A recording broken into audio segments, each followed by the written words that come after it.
ಶಿಷ್ಯರೇ, ಶ್ರೀಹರಿಯು ರಾಮಾವತಾರದಲ್ಲಿ ದುಷ್ಟರ ಸಂಹಾರ ಮಾಡಿದ, ಧರ್ಮವನ್ನು ರಕ್ಷಿಸಿದ, ಲೋಕೋದ್ಧಾರ ಮಾಡಿದ.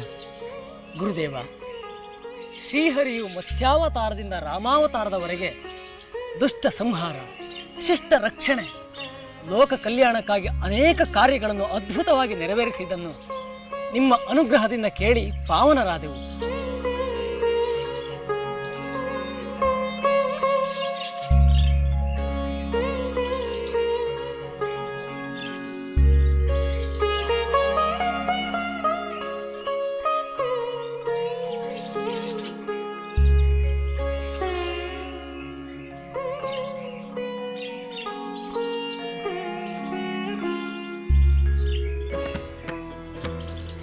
ಶಿಷ್ಯೋತ್ತಮರೇ, ಆ ಶ್ರೀಹರಿಯು ಭಕ್ತ ಪರಿಪಾಲಕ. ಇಲ್ಲಿಯವರೆಗೂ ನೀವು ಕೇಳಿದ ಅವತಾರಗಳಲ್ಲಿ ಮಾತ್ರವೇ ಅಲ್ಲದೆ ತನ್ನಲ್ಲಿ ಭಕ್ತಿ ತೋರಿದ, ಸಂಕಷ್ಟಗಳಿಂದ ಪಾರು ಮಾಡು ಎಂದು ಕೇಳಿಕೊಂಡ ಅನೇಕರನ್ನು ಶ್ರೀಹರಿ ಸಂರಕ್ಷಿಸಿದ್ದಾನೆ. ಅವರಲ್ಲಿ ಪ್ರಹ್ಲಾದನಂಥ ಬಾಲಕನೇ ಮಾತ್ರವಲ್ಲದೆ ಗಜೇಂದ್ರನಂಥ ಪ್ರಾಣಿಯು ಅಷ್ಟೇ ಏಕೆ, ಪರಮೇಶ್ವರನು ಒಬ್ಬ ದುಷ್ಟನಿಗೆ ವರವನ್ನು ಕೊಟ್ಟು ಸಂಕಷ್ಟದಲ್ಲಿದ್ದಾಗ ಆ ಶ್ರೀಹರಿಯು ತನ್ನ ಪರಮಾಪ್ತನಾದ ಶಂಕರನನ್ನು ಆ ದುಷ್ಟ ಅಸುರನಿಂದ ಉಪಾಯದಿಂದ ಪಾರು ಮಾಡಿದ.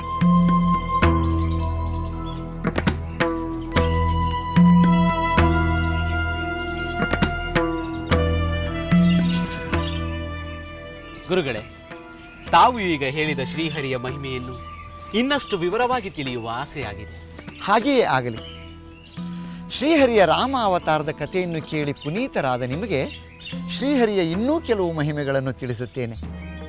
ನಂತರ ಶ್ರೀಹರಿಯ ಮುಂದಿನ ಅವತಾರವನ್ನು ತಿಳಿದುಕೊಳ್ಳುವಿರಂತೆ.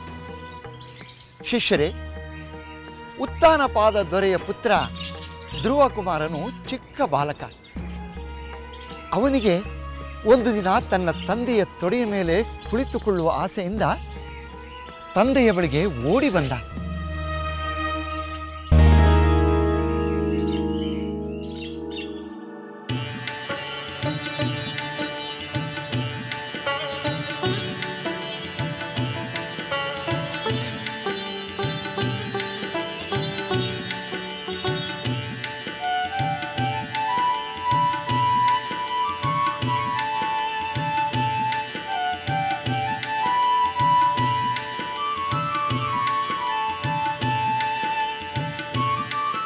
ಅಪ್ಪಾಜಿ, ನೀವು ಬೇಟೆಯಾಡಲು ಕಾಡಿಗೆ ಹೋಗುತ್ತೀರಾ? ಹೌದು ಕುಮಾರ, ಹೋಗುತ್ತೇನೆ. ಬೇಟೆ ರಾಜರಿಗೆ ಒಂದು ವಿನೋದ ಕ್ರೀಡೆ. ಬೇಟೆ ಎಂದರೇನು ಅಪ್ಪಾಜಿ? ದುಷ್ಟ ಮೃಗಗಳನ್ನು ಕೊಲ್ಲುವುದು. ಅವುಗಳನ್ನೇಕೆ ಬೇಟೆಯಾಡಬೇಕು? ದುಷ್ಟ ಮೃಗಗಳು ಹೆಚ್ಚಿದಾಗ ಅವು ಅರಣ್ಯದ ಸಮೀಪದ ಗ್ರಾಮಗಳಿಗೆ ನುಗ್ಗಿ ಪ್ರಜೆಗಳಿಗೆ, ಸಾಕು ಪ್ರಾಣಿಗಳಿಗೆ ಹಾನಿಯುಂಟು ಮಾಡುತ್ತವೆ. ಪ್ರಜೆಗಳು ಸಂಕಷ್ಟಕ್ಕೆ ಗುರಿಯಾಗುತ್ತಾರೆ. ಅಂತಹ ಸಂದರ್ಭದಲ್ಲಿ ಆ ದುಷ್ಟ ಮೃಗಗಳನ್ನು ಬೇಟೆಯಾಡಿ ಜನರ ಕಷ್ಟಗಳನ್ನು ನೀಗಿಸುವುದು ರಾಜನಾದವರ ಕರ್ತವ್ಯ. ಅಪ್ಪಾಜಿ, ಬೇಟೆಯಾಡಲು ನೀವು ಕಾಡಿಗೆ ಯಾವಾಗ ಹೋಗುತ್ತೀರಾ? ಏಕೆ ಮಗು, ಅದೇಕೆ ಬೇಕು ನಿನಗೆ? ಈ ಸಲ ನೀವು ಬೇಟೆಗೆ ಹೋದಾಗ ನಾನು ನಿಮ್ಮ ಜೊತೆ ಬರುತ್ತೇನೆ. ನನ್ನನ್ನು ಕರೆದುಕೊಂಡು ಹೋಗಿ. ಬೇಡ ಮಗು, ನೀನಿನ್ನೂ ಚಿಕ್ಕವನು. ನಿನ್ನನ್ನು ಬೇಟೆಗೆ ಕರೆದುಕೊಂಡು ಹೋಗುವುದು ಉಚಿತವಲ್ಲ. ಏಕೆ ಅಪ್ಪಾಜಿ, ಏಕೆ ಉಚಿತವಲ್ಲ? ಅಲ್ಲಿ ಹೆಜ್ಜೆ ಹೆಜ್ಜೆಗೂ ಅಪಾಯಗಳು ಎದುರಾಗುತ್ತವೆ. ನೀನು ಅವುಗಳನ್ನು ಎದುರಿಸಲಾರೆ. ನಿನ್ನನ್ನು ರಕ್ಷಣೆ ಮಾಡುತ್ತಾ ಬೇಟೆಯಾಡುವುದು ನಮಗೂ ಕಷ್ಟವಾಗುತ್ತದೆ. ಹಾಗಾದರೆ ನಾನು ಬೇಟೆಯನ್ನು ನೋಡಿ ಕಲಿಯುವುದು ಯಾವಾಗ? ನೀನು ದೊಡ್ಡವನಾದ ಮೇಲೆ ನೋಡಲೂಬಹುದು, ಕಲಿತು ಬೇಟೆಯಾಡಲೂಬಹುದು. ನನಗೂ ನಿಮ್ಮಂತೆ ಬೇಟೆಯಾಡಲು ಆಸೆಯಾಗುತ್ತಿದೆ.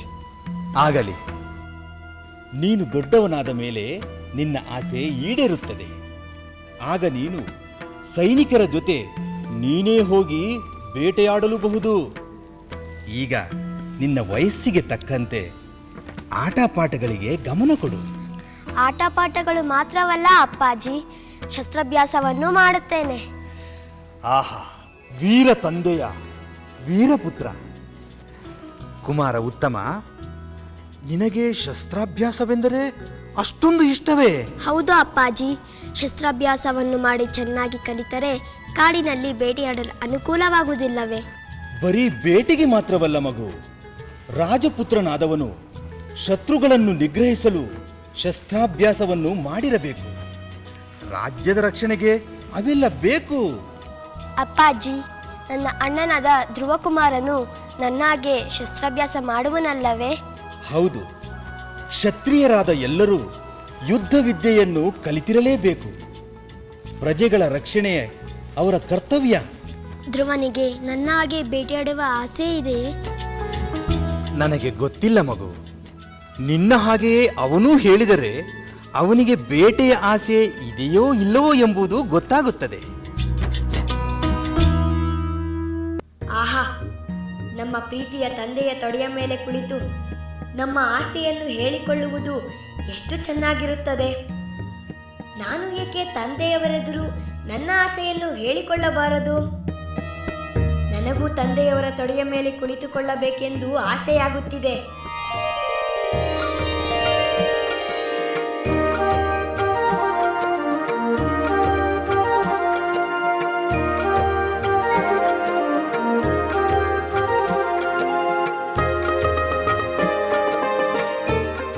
ಪ್ರಣಾಮಗಳು ಅಪ್ಪಾಜಿ.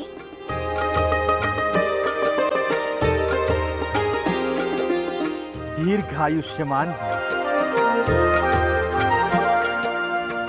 ಹೇಳು ಮಗು. ಅಪ್ಪಾಜಿ, ನಾನು ನಿಮ್ಮ ತೊಡೆಯ ಮೇಲೆ ಕುಳಿತುಕೊಳ್ಳಲೇ? ಏ ಧ್ರುವ, ಅಲ್ಲೇ ನಿಲ್ಲು.